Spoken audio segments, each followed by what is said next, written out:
Good afternoon, everybody. Thank you all very much for attending the May installment of the iMapInvasives monthly webinar series, where today we will be talking about the various aquatic invasive species tools that we have for New York iMapInvasives.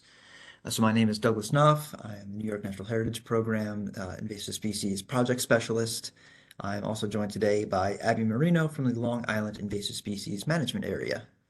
And we also have Fate Sewon with the New York Natural Heritage Program as well, who's going to be monitoring the chat box throughout the presentation. Just a few housekeeping things before we get started. Everybody is muted. If anybody has any questions during the presentation, you can go ahead and put those into the chat. And if it's a question that Fate can get to, he will answer it during the presentation. And if not, we should have time at the end before 2 o'clock to go over any more detailed questions that people might have. The presentation is being recorded.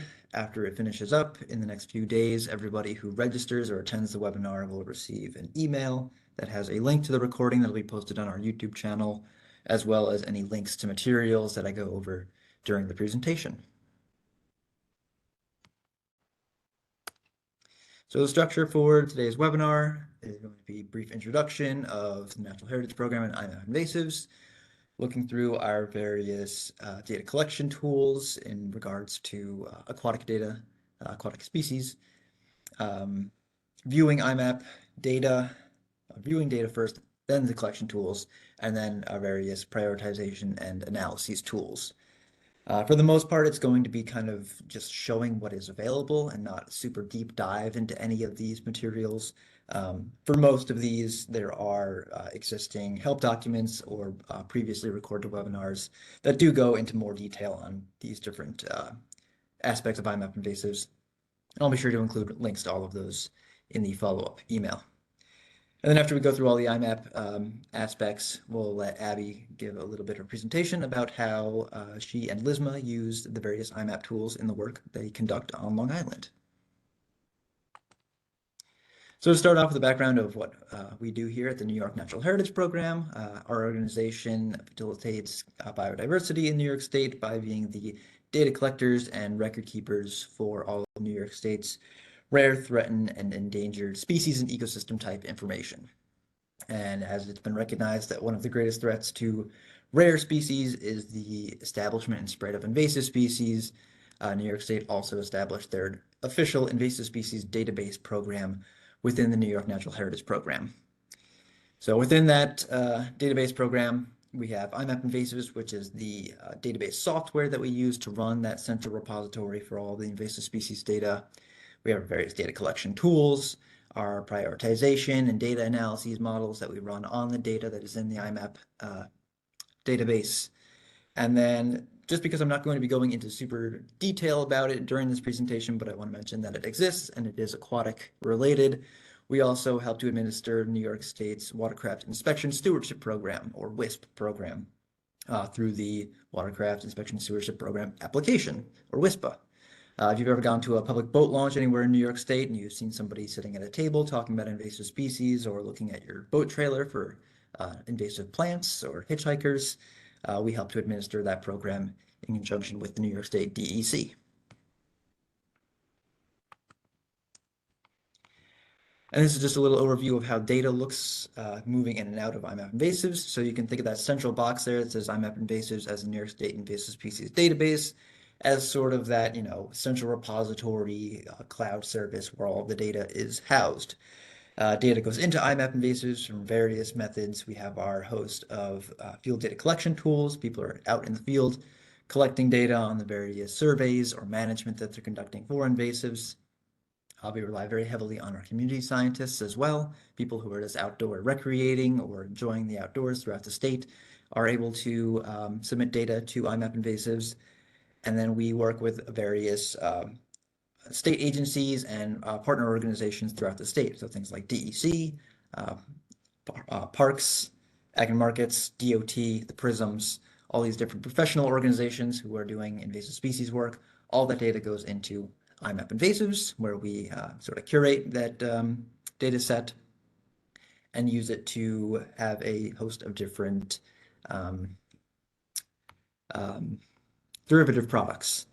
So for our partners that want to have live maps of certain species or certain areas on their website, they can have our web map services. For those who are interested in having alerts, every time new data comes in for a specific species or an area of interest, you can have automatic alerts set up to go to your email. We have built-in reporting tools. So if you want to have things like a list of all of the species that are found in a certain water body, you can have a list of all of those and how many times they've been reported. And then various other derivative analyses tools like our prioritization modeling, our tiers analyses, and others that we'll be talking about a little bit later. So to start off with how you actually access the New York iMapInvasives database. So at nyiMapInvasives.org is how you get to our sort of landing page for New York IMAP. As iMapInvasives is a multi-state network, many different states use it as their official invasive species database. And it's all housed within the same like mapping host, so you can see the data from all the other states as well. But we have our own landing page, and then the button in the upper right-hand corner there is how you can access the map itself. It is a fully publicly accessible database, so anybody can look at it. You don't need to have an account or log in or anything in order to view the database. But if you want to do any of the extra data analyses or specialized tools, or if you want to contribute data to the database, you need to create an account, which you can do from the login button there. After you log into your account or just go and view the map, this is what you're met with. This is the full view of all of the data in iMapInvasives. And you have various tools that let you interact with that map and the data in it. So the menu lets you get to your account if you want to set up organizations or projects for organizing your collected data, set up email alerts, things like that. All that can be done by the menu. Basic navigational tools to zoom in or out, go to a specific area, or look up a certain address. Action tools to interact with the data that you're seeing on the screen. And geographic layer tools to turn on or off various layers, data types, and things like that. So related to aquatic invasive species specifically, that there are a few actions that you can take on the map viewer to help filter out for just invasives that are aquatic, or filtering out specific habitat types. So over in the filter option there, obviously, everything is shown by default, all species, everywhere, of all time. So there's basic things you can do here, like filtering down to a specific species, a specific genus, specific time periods, things like that. There's also something I want to highlight here with habitat types. So while you can do species type, that's a little bit higher up there, which allows you to do like aquatic animals, aquatic plants, things like that. Habitat type will kind of group all of those things together for the specific habitat. Excuse me. The ones we have available are aquatic, semi-aquatic, and marine. And just a note on that, currently there are not any species that are tracked in New York as semi-aquatic. So these would be species like frogs that have a distinct aquatic stage of their life cycle and terrestrial stages of their life cycle. So as of right now, if you filter for semi-aquatic, you're not going to have any results in New York State because we just don't have any species that fit that criteria. And for aquatic versus marine, this basically means what sort of system does that species act invasive in. So if you take an example like sea lamprey, where they can fully survive in a marine system or an aquatic system, a freshwater system rather, we categorize that as an aquatic invasive species because it's prevalent in places like the Great Lakes, the Erie Canal, places that are freshwater. And things like lionfish would be considered marine because they are only found and act invasive in saltwater systems.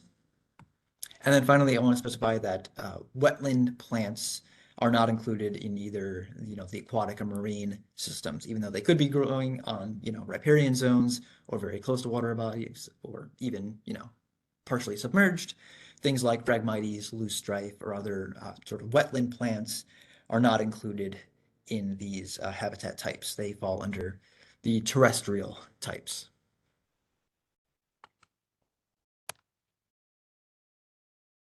Another option here is in the geographic map layers. You can turn on things like water body layer or hydro basins.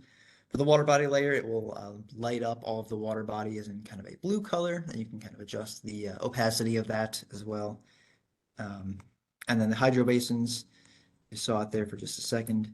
But this allows you to kind of chunk up New York State. This map actually covers all of North and South America with hydro basins. But for the data in New York State, it allows you to see, which hydro basin certain data is falling in.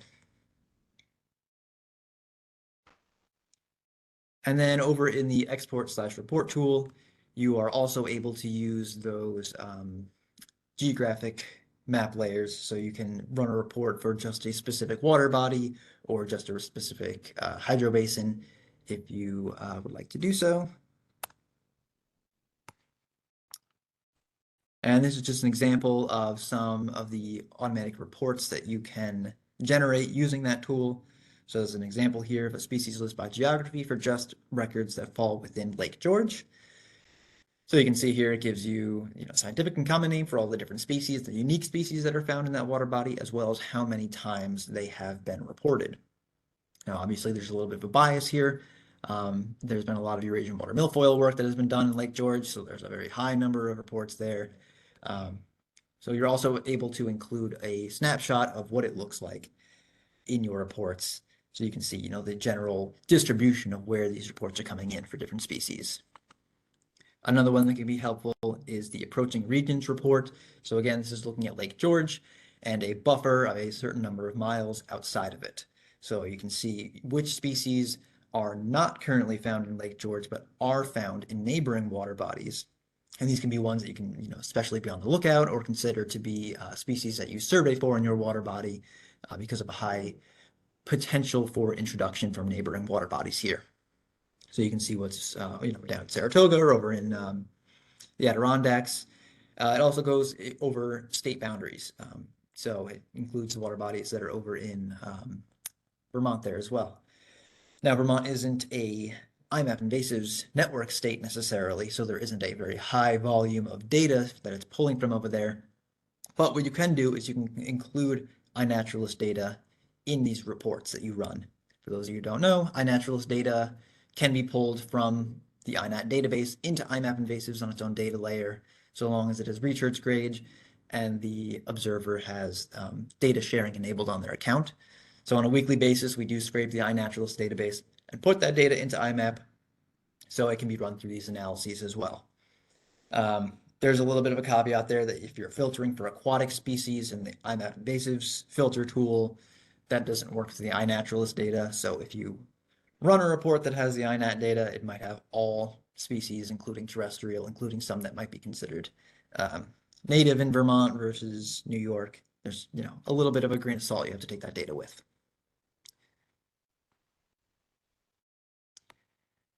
Moving into the data collection tools. So we have a whole host of different data collection tools available for people to use on different platforms. Where the three that we believe are most well suited for doing aquatic invasive species surveys or recording management work would be the iMapInvasives mobile app, the Survey 123 form, and SAS Pro. And these three different tools, the mobile app is its own standalone application that was, it's developed and curated by IMAP staff. And then the IMAP Survey 123 form and the Simple Aquatic Survey, or SAS Pro form, are both hosted through Survey 123, which is an Esri application. So for those ones, you download the Esri app, Survey 123, and then you can download the specific survey forms for these different tools onto that application. All of these are offline data collection tools, so you can do initial setup in the, the office when you have Wi-Fi connection, and then go out into the fields where you have, limited connection, limited cell service, collect your data that'll be stored directly onto your device until you are back in the office and can upload it into iMapInvasives. Starting out with the mobile app, most people are probably familiar with the mobile app or have used it at some point, but this is our most bare bones data collection application that's good for people who are just starting out in data collection. volunteers who might be just coming across invasive species incidentally while they are out recreating, kayaking, or whatever out in the field, and they want to report what they find. It allows for single data points with a single photo for any species. And it's as simple as download the app, put your login information into it, and then you're able to collect records. The only information that is required with taking a record on the mobile app is what species you found and whether it was detected or not detected. So if you go out looking for something specifically and you don't find it, you can take that negative data in the form of a not detected record. We do highly recommend including photos with all of your records from the mobile app, just because that is required in order to be able to confirm them and have them publicly viewable. But photos aren't required to submit data. And for anybody who tuned into the All Prism call, you probably heard the update. But as of right now, the Android version of the mobile app is available for download and does have the updated information, so it has type ahead capabilities. The iOS version doesn't have that yet, but it's still available for download, and that update should be coming very soon.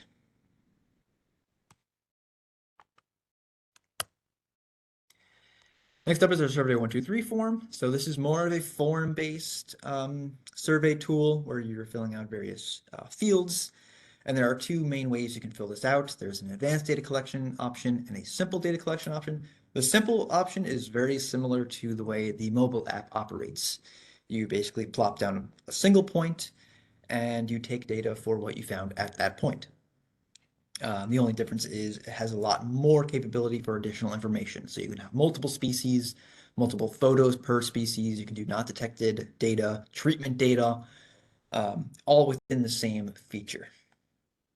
And then for the advanced option, this is good if you're doing something more along the lines of a full invasive species survey. If you are looking through an entire water body looking for invasive species, you can create a searched area for that entire water body. And then within that searched area, it's kind of like a nesting box structure. So the searched area is this large polygon that covers the entire water body. And then within that, you'll have smaller features, points, lines, or polygons for the various locations where you find things. Again, you can have multiple species or multiple photos for all of those within each feature. You can have as many features as you want within a searched area, as many species as you want within a feature. And then you can also have not detected records for that as well. If you're looking in an entire water body and you don't find something, it will automatically create a not detected polygon that matches the shape of that searched area. This tool is set up also to be pretty self-explanatory. There's multiple places where there's help text available throughout it that will tell you how to fill out certain forms or how to find certain information that it's asking for. The way it looks on devices, these screenshots were taken on the desktop version of Survey 123, but it looks pretty much exactly the same if you're using it on a tablet or a smartphone. You load up the survey, you can choose between the simple and the advanced options. You do your location for your searched area, whether it's a point or a polygon. And then there's various fields for presence, not detected, and treatment, where you can have your different species, photos, abundance data, if there's a single plant or sparse distribution of something. Not detected data for things that you're looking for and you don't find.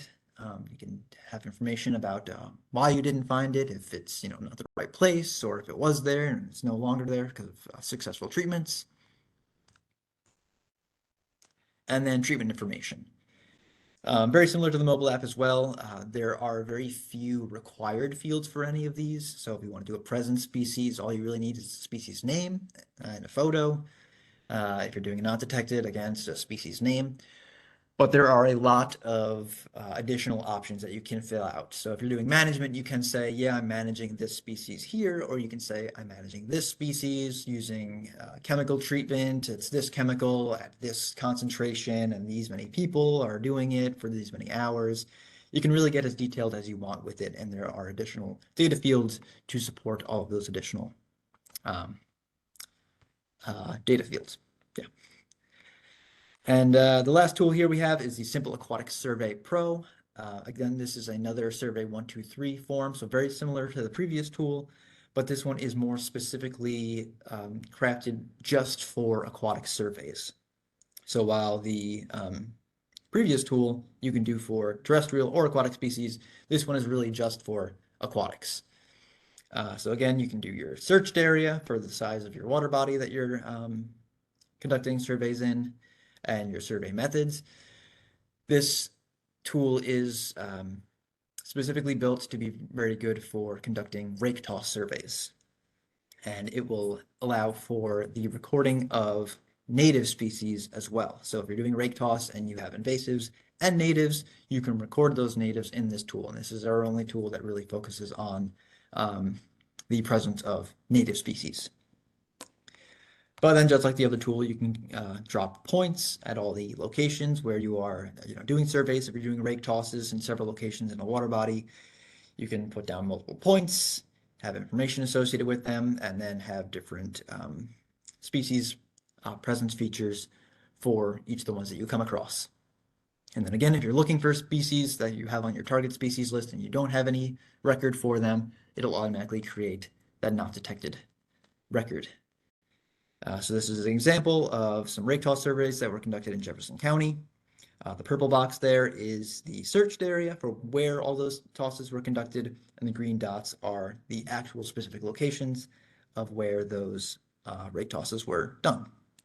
And you can see there, if you go into more detail at a specific location for this searched area, you can see that there were 2 species that were found in that area, and all of these other species that were on the target species list but were not found are automatically put into a not detected feature.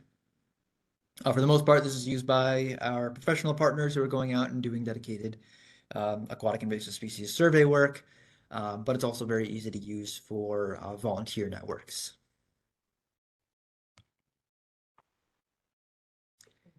And then last up here, we'll talk a little bit about some of our various prioritization and analyses tools.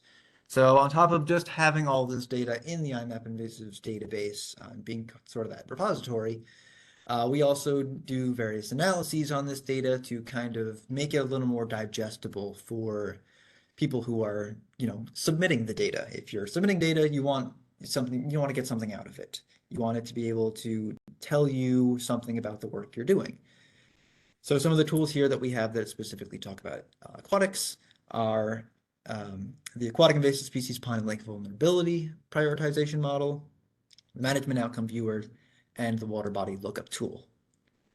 The invasive species tiers do include aquatic species, but it's just sort of a prioritization model for all species in the state, and then the terrestrial spatial model is just for terrestrials. So starting out with the aquatic invasive prioritization, this tool can show you, has a map of all of the water bodies in New York State, and it can show you basically 3 core components. You can choose your region or location of interest, and then from that, it can show you the risk of introduction, the risk of establishment, and the potential impacts of invasive species on that water body based on how you adjust the thresholds for it. So as an example here, the risk of introduction is open, and it's got a slider where you can sort of adjust that threshold of, is there a high introduction potential or a low introduction potential? For risk of establishment, it has habitat suitability models for specific invasive species, specific aquatic invasive species that are known to be common throughout New York State. And then the potential impact of invasion is another slider there that you can adjust. Depending on where you have your slider adjusted, it will change the information shown on the histogram there for how many water bodies fall above or below your selected threshold.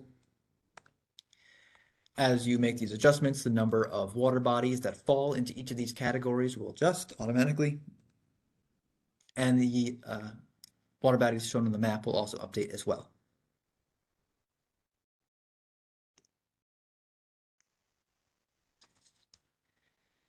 You have the option to toggle on certain layers. So if you just want to look at one at a time, you can turn those on or off. And you have the option to generate a report and download your results. So this is a tool that's pretty good for people who are doing work on a regional scale, or if you have a large number of water bodies in a certain part of the state under your management or jurisdiction.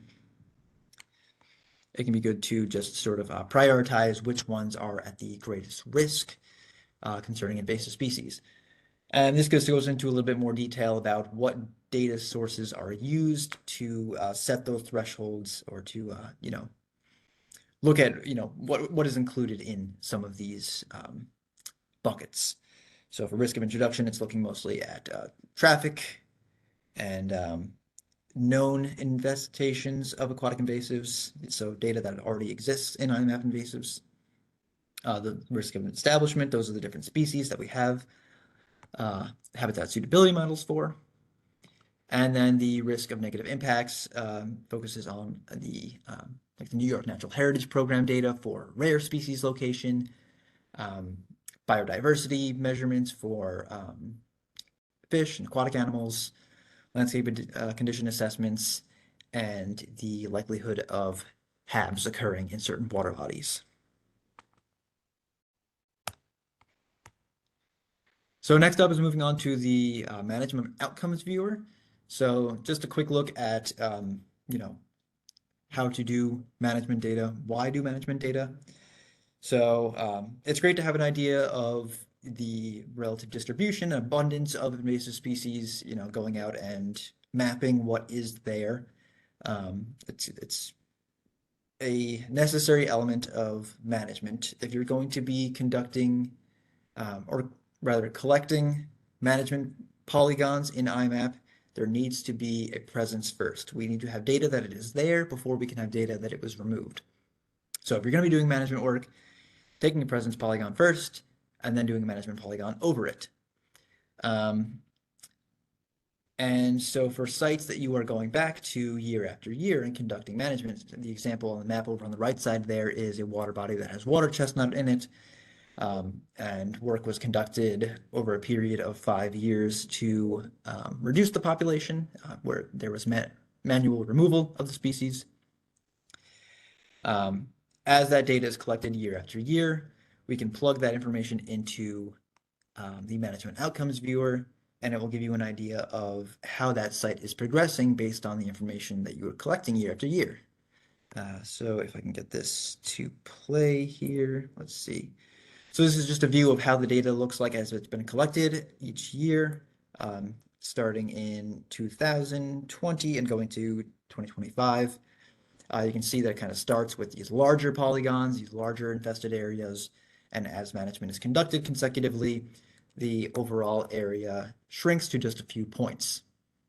So that in of itself tells a little bit of a story, but then if you go into the management outcomes viewer, you can see sort of a basic, is the site progressing towards your goals? If your goal is eradication, is it kind of staying the same, or is it getting worse?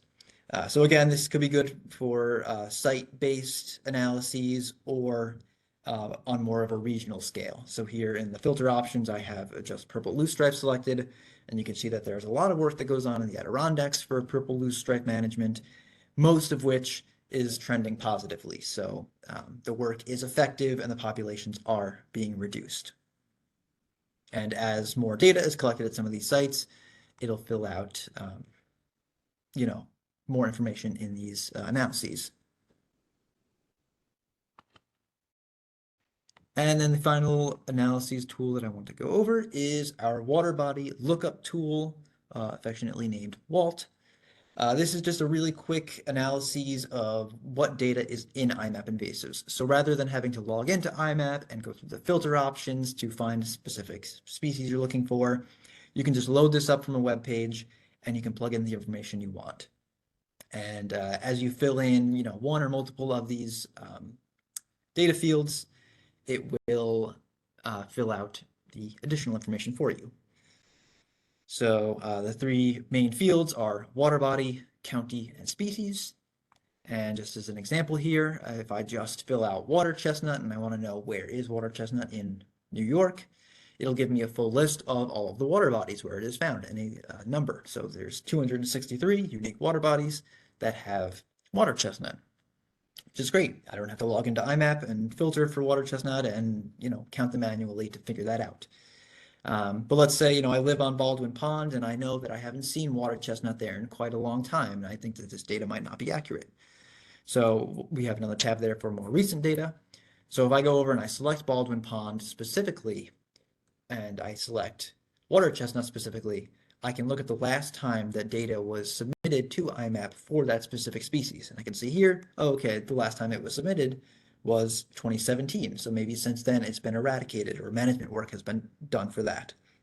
And if I want more information on the management, I can go log into IMAP and look at the location on the map viewer itself.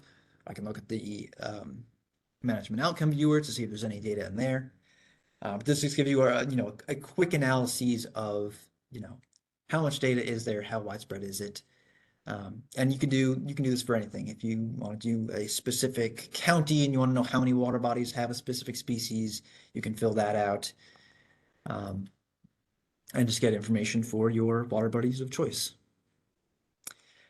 And that is the run through of the aquatic focused tools. And at this point, I will hand it over to Abby to talk about some of the work that Lisma has been doing with aquatics. So go ahead, Abby.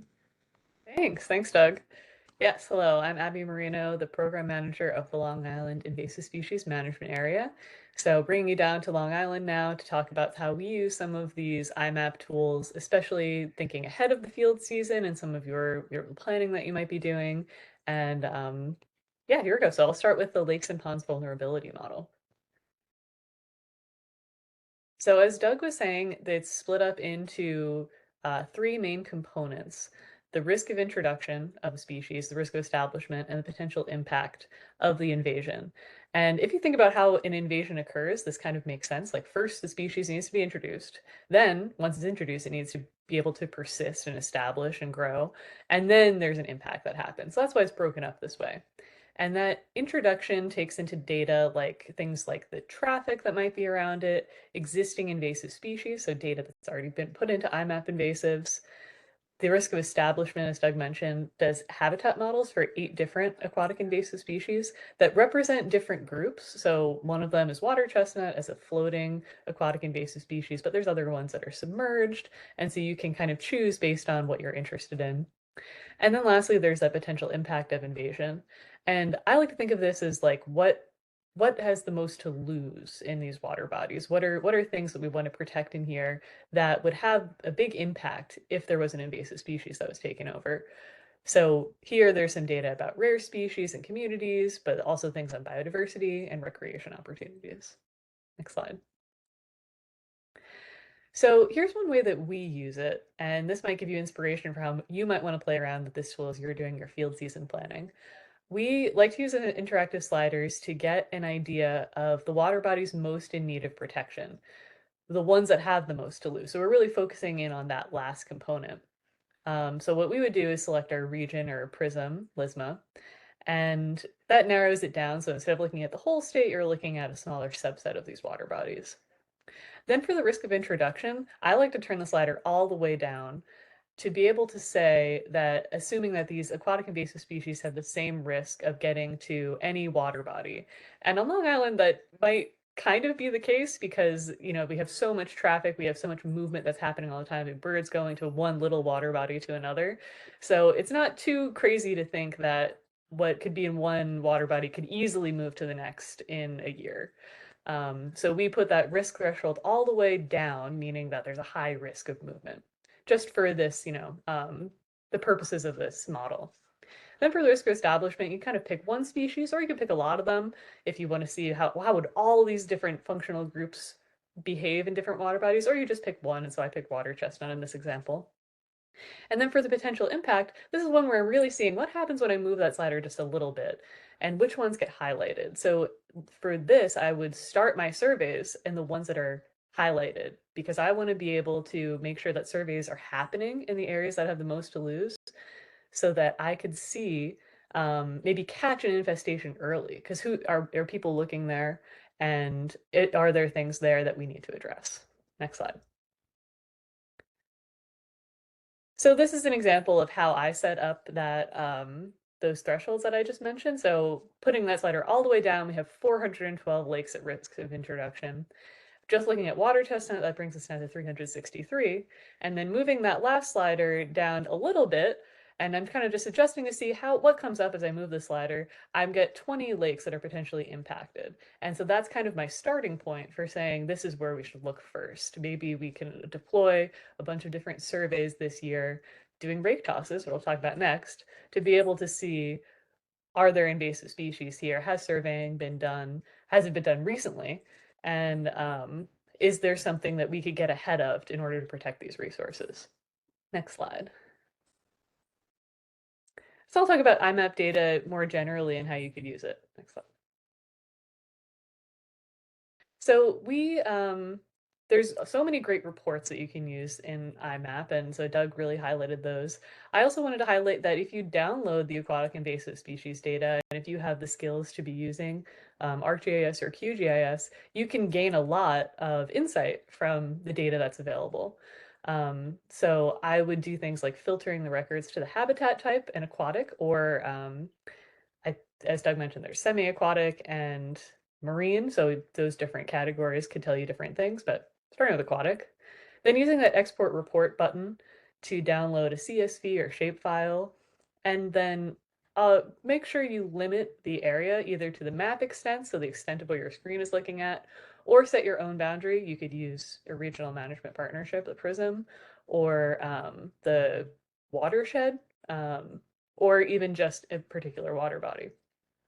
So I feel like this can be really helpful in answering bigger questions you might have about aquatic invasive species distributions. You can compare it with other GIS layers you might have and see maybe there are patterns that you can identify, or identifying priority areas for management. Next slide. So here's one way that we have used aquatic invasive species data. This is a map of water bodies, not actually invasive species presence, but we made our own water body prioritization model to be able to identify these priority areas for surveying, using data from iMapInvasives, also some from iNaturalist. And with this, we're able to see overlay layers and assign points to these different water bodies based on their proximity to conservation features that we want to protect. Other things like their vulnerability with roads. It's actually pretty similar to that vulnerability model I was just talking about. And this informs our surveying and identifies also where invasive species coincide with a rare feature that we want to protect. So next slide. And I just wanted to highlight here that our highest priority ones, which the screenshot in the top picture is from our own model, and the screenshot in the bottom is from that IMAP vulnerability model, it actually seems to highlight a lot of the same water bodies. So that just goes to show that we ran our own analysis and we actually came up with pretty similar answers to what IMAP has already provided. So you can see in the Peconic River in the center there, you see that some of the water bodies are similarly lined up, also in Southampton and Connecticut. If you know Long Island, you know what I'm talking about, but sorry if you don't. And so what this is showing us is areas that we want to highlight for aquatic invasive species surveying. Get to these areas first. And a great starting point is using that vulnerability tool if you want to look at this yourself. Next slide. So lastly, I wanted to talk about Simple Aquatic Survey Pro and how we use that. Now, knowing where our key priorities are for surveying, we got to get out there and look for things. Next slide. So a rake toss survey is a tool for assessing the aquatic invasive species, or also the native species that are in a water body. You can think about this like, imagine if you wanted to survey, you could just stick your hand in the water and pull plants up and see what's in your hand, right? Like that would work. That would work, but this is a way of standardizing it a little bit. And it's just a rake that we duct tape together and tie to a string and have in our boat. So it's a pretty low tech way to be surveying aquatic species. Um, and so it's more standardized. So when you pick up that rake, you assess things like the total abundance of aquatic species on that rake and the different individual species that you find. As mentioned, we're starting at our highest priority water bodies, which we helped to identify with that IMAP data. And when we're doing a rake toss survey, we try to do about 1 per acre. But if the water body is too big, we might concentrate around shorelines and launch areas, because that's where you probably see aquatic invasive species first. Next slide. So if you can follow along, if you're looking at Simple Aquatic Survey Pro, which, as Doug mentioned, can be accessed through Survey 123, this kind of goes through some of the steps that we might do in using that survey. We make a list of our target survey species, and these are ones that we feel confident identifying. You'll see there's a long list of species. If we're not so good at identifying clams, or we probably won't find them, we're not going to click that one. So think about the ones that you know you can identify, and those are the ones that you'll click as your target survey species. We type in setup information about the site that might include things like weather or the bottom substrate of the pond, if it's muck, if it's grass, if it's gravel. We also select our survey type. So we're doing rake tosses, but as Doug mentioned, there's other different surveys you can use for Simple Aquatic Survey Pro. And we do a visual survey as well. So we're keeping our eyes open for what's all around us, not just what comes up on the rake. Then on each rake toss, we enter data for the total density on the rake. Is it sparse, like with just a few little plants? Is it trace? Sorry, that's below below sparse. Trace, just one plant. Sparse, a few. I think the other ones are moderate and dense. It's been a little while since I did a rake toss, since last year, but I think those are our options, 4 options. And then there's also individual species on the rake that you want to identify, including native species. I think that's pretty important for looking at invasive species, is to know the native species as well, because you could have an invasive species and a native species actually in the same family or same genus, and they could look pretty similar. So I would recommend, if you're doing an aquatic invasive species survey, just like read up on your plant guide before you get out there. Bring it with you in the boat. We're always referencing our guides when we're there, just to make sure we're putting in the right information as best as we can, because you don't want to enter data thinking it's an invasive species when it really is one of our native species. And as mentioned, we also enter data on visual observations. Sometimes that might be Phragmites. We're not going to catch Phragmites on the rake, but if there's a very small population, we might want to mark it down as something that we see. And as Doug mentioned, this tool automatically put in not detected records for any species on your target list that you don't enter through the rake tosses. So say you marked off that you are looking for clams, you didn't see any, it will actually automatically be put in as a not detected record because you checked that in at the beginning. So that's just a fun way to boost your not detected records, and it's doing that in the background for you. And these records get automatically transferred to iMapInvasives when you submit the survey. Next slide. And just to end with a positive note, this monitoring really works. So with this tool, we found previously unknown populations of water chestnut. We went through our whole analysis of our water bodies. We identified this is a priority area that we want to go. We went there and we found a population that we didn't know about. So we've managed this population over a few years, bringing it from over 1,000 plants to just 30 plants last year. And this is at Connecticut State Park. So we're really proud of that progress, and it wouldn't have been possible if we didn't take a step back to do a little analysis, to do a little surveying, and be able to address this population before it got out of control and impeding recreation and all those things we're trying to avoid. So get out there, look for aquatic invasive plants with the help of all these amazing iMap tools. Next slide. And that's it for me. Thank you so much. Great. Thank you so much, Abby. Always really good to hear insight on how our partners are using our tools and how they can interact with one another to be more effective. So thank you very much. And not to overshadow your ending slide here, but I think that's the last one for us as well. And that will bring us to the end of today's presentation.